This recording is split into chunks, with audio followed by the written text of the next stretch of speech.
Kemi had everything: a loving husband, two daughters, and a peaceful home. Waitress, a But she customer threw it just all away arrived. when she Go turned attend her to him own at daughter once. into part of her business. Good night, Kemi. Good night. Stay safe. A business that made her millions. But in just one day, that same business took her daughter and everything she had. Stay with me, because this story will shake you to your core. There was a time, not too long ago, when Kemi and her husband Emeka were the kind of couple people pointed at and smiled. They were not rich, but they were happy, and in many ways, happiness like theirs was rarer than money. Emeka was a quiet, decent man, the kind of man who came home on time, helped with dinner, and never raised his voice. He loved Kemi deeply. He was proud of her energy, her ambition, her drive. He used to say she could sell ice to a man living in the Arctic. Kemi had always had that fire in her. From a young age, she wanted more comfort, more respect, more everything. And for a while, Emeka matched her energy. He worked hard. They built a small life together. They had two daughters, and their home was full of noise, laughter, and life. But then things changed when Emeka lost his job.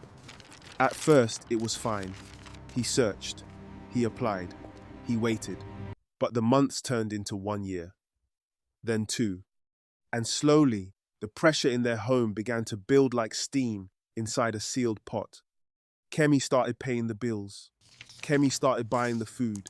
Kemi started managing everything. And every time she did, something shifted a little more inside her. That is when she opened the restaurant. At least, that is what she told people it was. The name of the place was simple. Nothing fancy, just a spot near a busy road with tables outside, a generator always humming, and young girls moving in and out. People in the area knew it as a small food business. Some had even eaten there. The jollof was decent, the pepper soup was good enough. But the real business? The real business had nothing to do with food. The girls who worked there were not just waitresses. They were being sent out with men, different men, men who paid for their company and more. And Kemi, their madam, their boss, the woman who gave them a place to sleep and a percentage of whatever they earned, Kemi was running the whole operation. She had convinced herself it was business, that she was helping these girls. She would sit them down and talk to them like a mentor, like a big sister. She would say, "You think working in a real office will give you this kind of money? Look at your hands. Look at what you have now. I am helping you. This is the real deal." And some of those girls believed her. Some of them were young. Some were desperate. Some had come from places where there was nothing else. Kemi gave them food, shelter, and cash. And in return, she took a very large cut of everything they brought in. Very large. Because Kemi had a target, a dream she could not let go of no matter what it cost. 1 billion naira. That was the number Kemi carried in her heart like a religion. She wanted a house in Lekki, not a small place, not something modest. A proper property, the kind you see in magazines, the kind with a gate and a pool, and neighbors who drive cars worth more than most people's entire savings. She talked about it constantly, to the girls, to anyone who would listen. "I will never leave this business. Never. I will buy that house in Lekki before I am 50. Mark my words." And for a while, it seemed like she might actually do it. The money was flowing. She had made, by her own count, over 150 million naira in just 2 years. She counted it herself, in stacks, in a secret room at the back of the restaurant that no one was supposed to know about. She kept the cash there, stacked in bags and boxes. She did not fully trust banks. She did not want records. She wanted the weight of it in her hands. But money like that changes a person, quietly, gradually, like rust-eating iron from the inside. And Kemi had changed completely. Emeka began to notice it first in her eyes. She stopped looking at him the way she used to, that soft, warm look, the one that used to make him feel like he was enough. It was gone, replaced by something harder, something distant. She started speaking differently, carrying herself differently. She would come home late, count things on her phone, dismiss him with a wave of her hand. And when he asked questions, which he did, carefully, because he could feel something was wrong, she would say things that cut him deeply. As long as I can pay my bills, I don't care. Or sometimes, even worse, my husband is a joke. A man who cannot feed his family for 2 years, what does he have to say to me? She said that, in her own house, about the man she had promised to stand beside. Emeka was wounded, but he stayed. He stayed because he loved her. He stayed because of his daughters. He stayed because he believed somehow that the woman he married was still in there somewhere, buried beneath all that pride and cash. But then came the day he found out the truth about the restaurant, and everything broke open. He did not find out from strangers. He found out the way most painful truths come slowly, then all at once. A neighbor mentioned something, a receipt showed up, a conversation he was not supposed to hear. And when he confronted Kemi, she did not deny it. She looked at him calmly, and she said, "So now you know, what do you want to do about it?" Emeka begged her. He got on his knees, a man of pride, a man who never knelt for anything, and he begged her to stop, to close the place, to walk away from it. He told her they would find another way, that he would work harder, that they would manage. Kemi did not soften. She picked up her bag, walked out of the house, and did not return. Later, through family members, Emeka reached out again. He told her he would never bring it up again. "Please, just come back to the house. I am begging you. I won't repeat this again." He promised to keep quiet. He promised never to interfere. He just wanted his wife back. He wanted his family under one roof. Kemi refused. She had no interest in returning to a man she had already decided was beneath her. I have bigger things I have to focus on, and I am not interested in wasting my time. And she had bigger things to focus on. By now, Kemi's second daughter had come of age. She had been around the restaurant all her life. She had watched, she had listened, she had seen the money and what it bought. And when Kemi suggested gently at first, then directly that she join the business, she said yes. And instead of feeling shame, Kemi felt pride. She bragged to the other girls about her daughter. She said, "This one is smart. She knows what is real. You are too precious to me, my dear. I will never deceive you. This is the best thing you can do for yourself." The words were tender, loving, even. But what Kemi was doing to her own daughter was the same thing she had done to every other girl she had ever recruited. She was feeding her to a machine that did not care about names or futures or mothers. Different men came, old men, young men, rich men, wild men, men of all kinds, from all walks of life, with no knowledge and no care for who they were spending time with. Kemi did not see what was happening to her child, or perhaps she did not want to. She only saw the cut she received at the end of each week. If you believe that money should never be more important than family, take a moment to like this video. It means the world to this channel.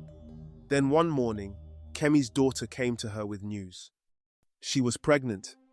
She did not know who the father was. There was no way to know. Too many faces, too many nights. Kemi did not hold her, did not cry with her, did not sit quietly and think of what this meant for her child's body and soul. Instead, she made a decision very quickly. The pregnancy had to go.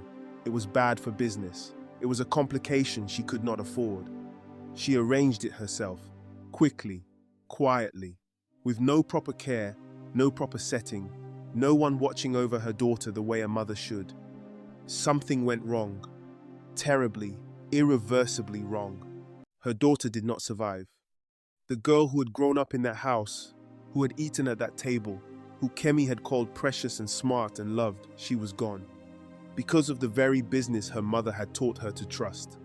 Tell us, what time is it where you are, and which country are you watching from? Let us see how far this story travels across the world. On the same day, the same terrible, earth-shaking day that her daughter took her last breath, the restaurant caught fire. No one knew exactly how it started. An electrical fault, a gas problem.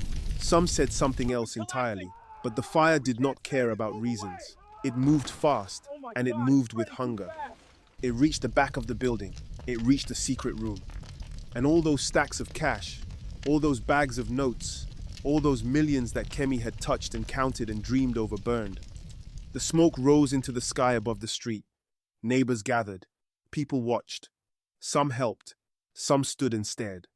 But there was nothing to save. In one day, Kemi lost her daughter, and she lost everything she had built. The Lekki house, the billion-naira dream, the stacks of money in the secret room, all of it, ash. After the fire, the girls scattered. Some went to competitors. Some left the business entirely, shaken, traumatized, wanting nothing more than to forget the years they had spent under Kemi's roof. But others found help. An NGO learned about what had happened. They reached out to several of the girls, gave them support, gave them space to speak. And those girls, those young women who had been sent out with strangers for money, they told their stories. The stories became statements. The statements became cases. Lawsuits were filed, multiple, from multiple people.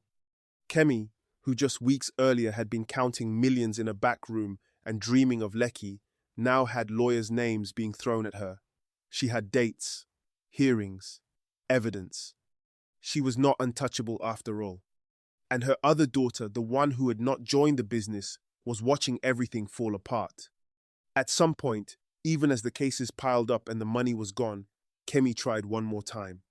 She turned to her other daughter, the one who had stayed away, the one who had watched quietly from a distance.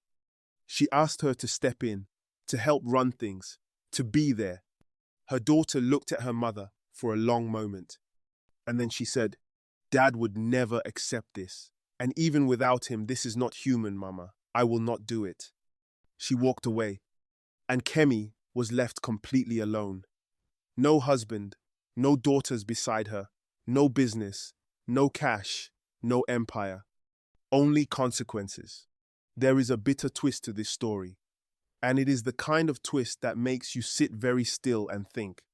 The same week that Kemi's restaurant burned to the ground, the same week she buried her daughter and watched her life collapse, Emeka got a phone call.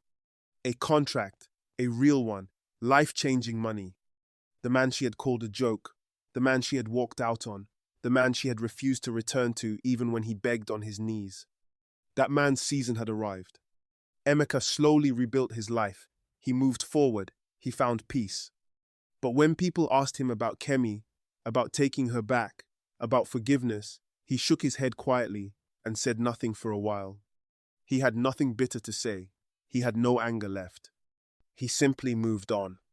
If this story has taught you something today, something about choices and what they cost, please share it. Someone out there needs to hear this. The lawsuits did not go away. One by one, the cases moved through the system. Evidence was gathered. Witnesses spoke. The truth, all of it came into the light. Kemi was arrested. The woman who had once spoken of a billion-naira house in Lekki was led away in handcuffs. When Emeka heard the news, someone called him to make sure he knew, that he understood what had become of the life he had once shared with her. He was quiet for a moment. Then he said, very softly, "Karma never forgets." That was all. I have told you this story not to judge Kemi. That is not my place, and it is not yours either. I have told you this story because it is a mirror, and mirrors do not lie. Somewhere in this story is a warning about what greed does to a person. It starts small, just a little more money, just a little more comfort, just one more deal, but it grows. It takes up more and more space inside you until the people who loved you, your husband, your children, your family, can no longer find any room. It is a warning about power, about what happens when we confuse the ability to make money with the right to discard people.